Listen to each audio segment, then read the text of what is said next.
Welcome to the MyBusiness Podcast, where we sit down with local businesses and we talk about who they are, where they come from, and what inspires them to be in business.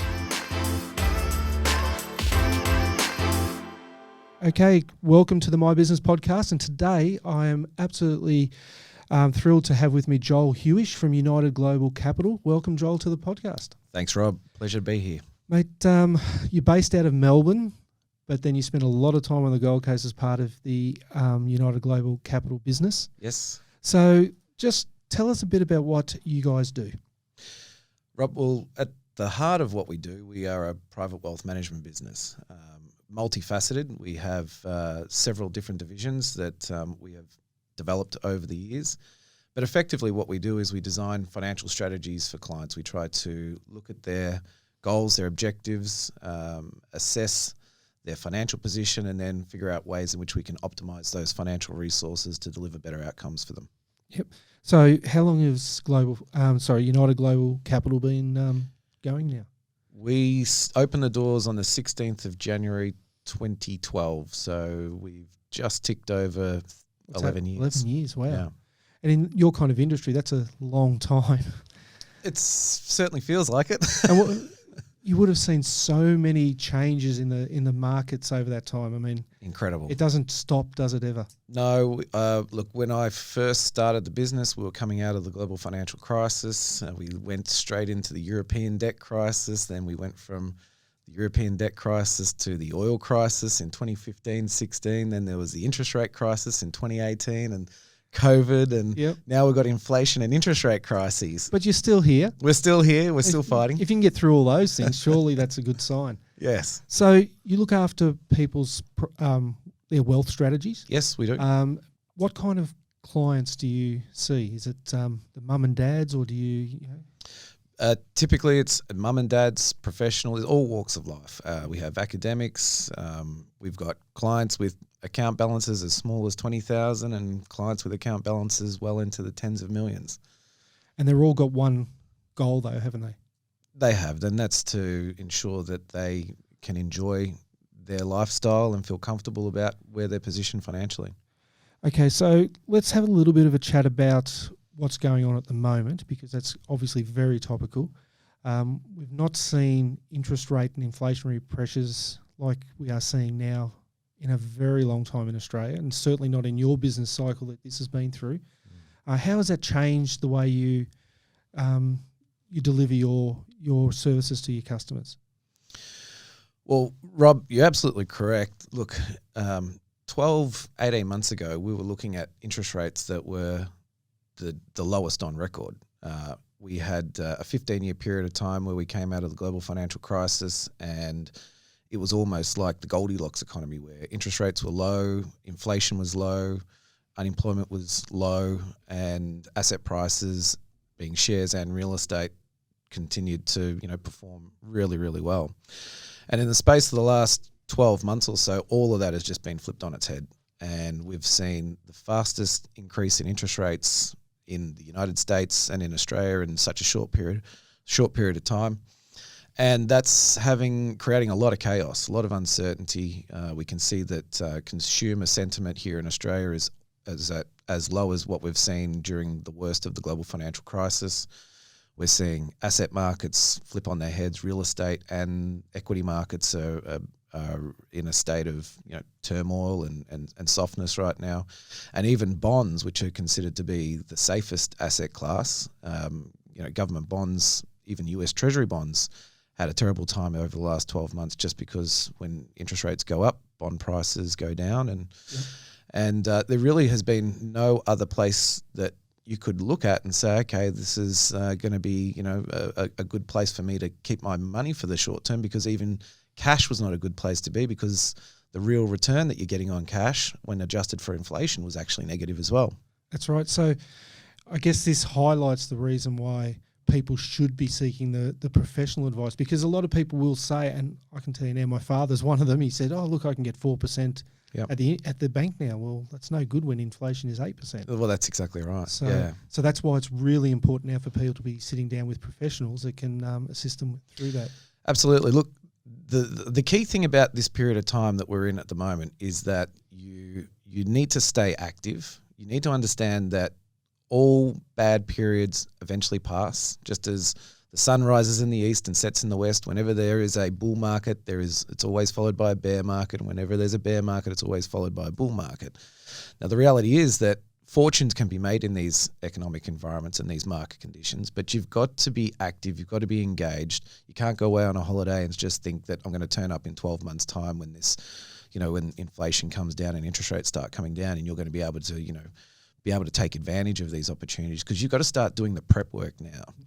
You've got to be, speaking to banks. You've got to be, looking at your budgets. You've got to be trimming the fat. You've got to be presenting yourself in the best possible manner to take, to get yourself positioned so that when the cycle does turn, and it will, that you're there ready to pounce on the best assets that you can find. So United Global Capital has a large workforce. Yes. Tell us a bit about that. How many people you've got working for you, and what kind of areas of expertise do they have? So look, initially United Global Capital started with just me, 1 and 6 clients, and I think 4 of those 6 were family members. Yep. Well, at least they were confident in you. Yes, good sign. Yes, that was a good sign. And then over the years, we've just built that up progressively, organically. We've never acquired another business. It's just come through from hopefully doing a good job and building that trust with our clients. And now we have 28 staff in the Melbourne office, and we've got another 7 overseas doing back office processing work for us. So 35 all up. That must be pretty exciting for you, knowing that it was one with 6 clients to start with. Yeah, certainly come a long way. We've now got over 1,300 clients in the business. All walks of life, all across Australia.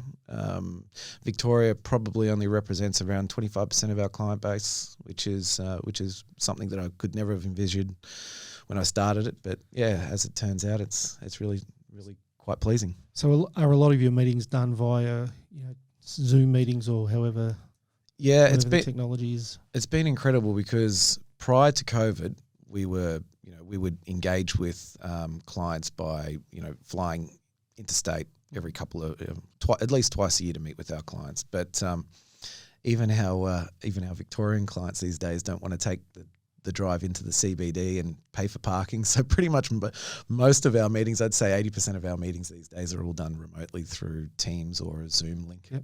It's amazing, isn't it, how we change our habits so quickly when we dig our heels in for so long. Yeah. But once we're used to it, we're used to it. Absolutely. And I couldn't even imagine, sort of having the staff work from home, a day or two, day a week, let alone, now we've agreed that we've got 3 days in the office and 2 days at home, and it works really well.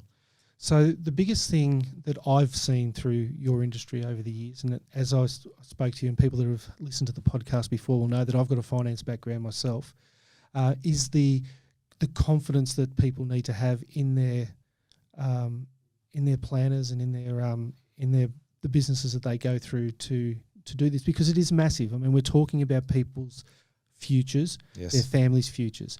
So how important is that to you guys to deliver on that proposition to your customers? Look, we take it really seriously. I mean, let alone the fact that we have to face up and front our clients, every 6 or 12 months when we catch up with them. But we take that responsibility very seriously, and as a result of that, our advisors need to be degree qualified. Yes, it's been legislated, but we were always looking for advisors that were degree qualified. And the vast majority of our advisors actually have master's degrees as well. And they're also trained in tax, so they can do tax strategies as well as investment strategies.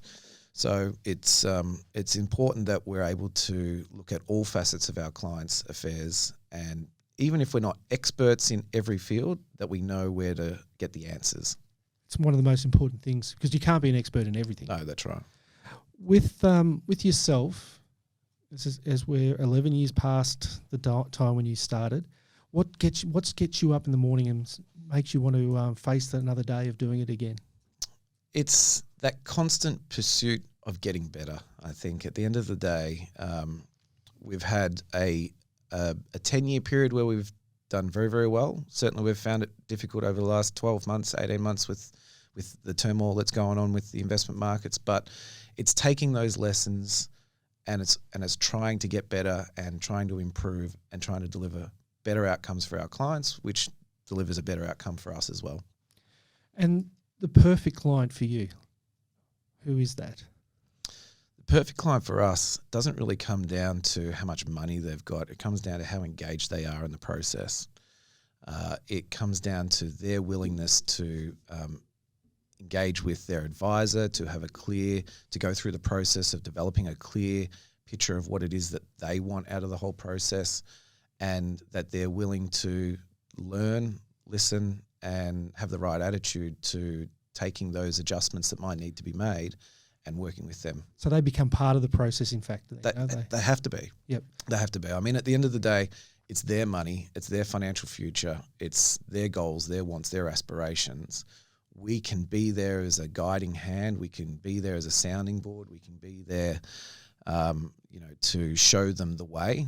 But at the end of the day, it's their responsibility to take what we show them, and for them to adopt that in the way that they conduct their lives. You're sounding a bit like a personal trainer there. It very much is a personal trainer in many respects. I mean, there's certainly things that we do on our clients' behalf, of course, and we've got responsibilities to deliver.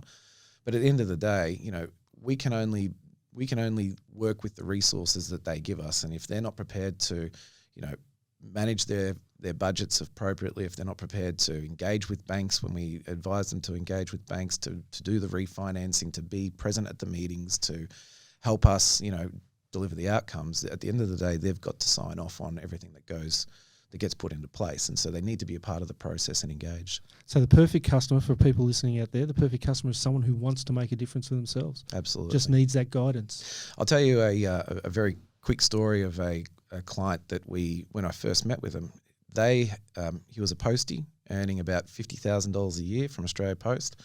And when I met with him, he'd built a real estate portfolio of almost $2 million in net value in about 10 years. And he did that off the back of a $50,000 wage without personal financial advice. And when he came to me, I said, "This is incredible." And he goes, "Well, I just had to engage. I had to get started, and I just needed to, just to take the lead." And they're the sorts of clients that when you get those clients, you know that you're going to be successful and they're going to be successful. And were you able to help him again further? Oh, we did, but a lot of what we did was at the margins because he'd already had a sound base and, Yep. and he'd self-taught himself.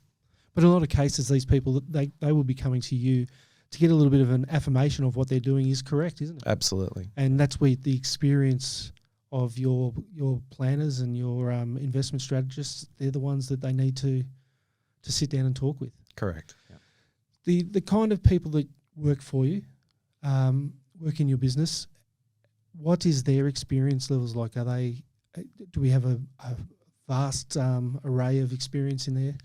We have a vast array of experience, yes. Our advisors are typically our most experienced staff. They've typically got, 8, 10, 12 years of experience or even more. And they will have the more superior qualifications in terms of, master's degrees, bachelor's degrees in finance or in financial planning. But we're very big promoters of developing talent within the business. So, we like to hire from, university, no experience, give people a go, develop them, train them, show them the way.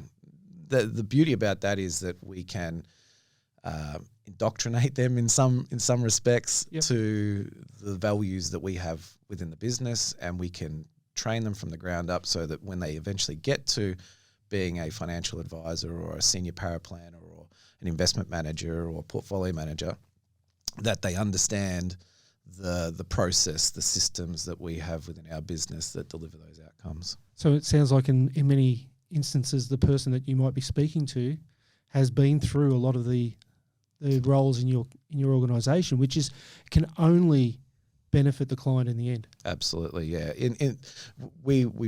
Our goal is that we can hire somebody straight out of university, no experience, and they can become a successful financial advisor or portfolio manager or investment manager or whatever it might be that they choose to be, and they can do it within UGC. No wonder the staffing numbers are increasing. I mean, people, sounds like the kind of place people are going to want to come to work as well. Yeah, and we like to have a bit of fun as well. Like next Friday, we're going lawn bowls. Every quarter, we'll do something with the team where we take them out of the office and just have a good time catching up and having fun. And our operations meetings every fortnight, we get together. We crack jokes, and it's good fun. Now, please don't ruin the image of the financial worker, because I mean they're supposed to not have fun. They're supposed to be that square peg into a square hole. Isn't that the reputation? Life is so serious these days, and there's a lot of pressures that you do need a bit of a pressure release from time to time.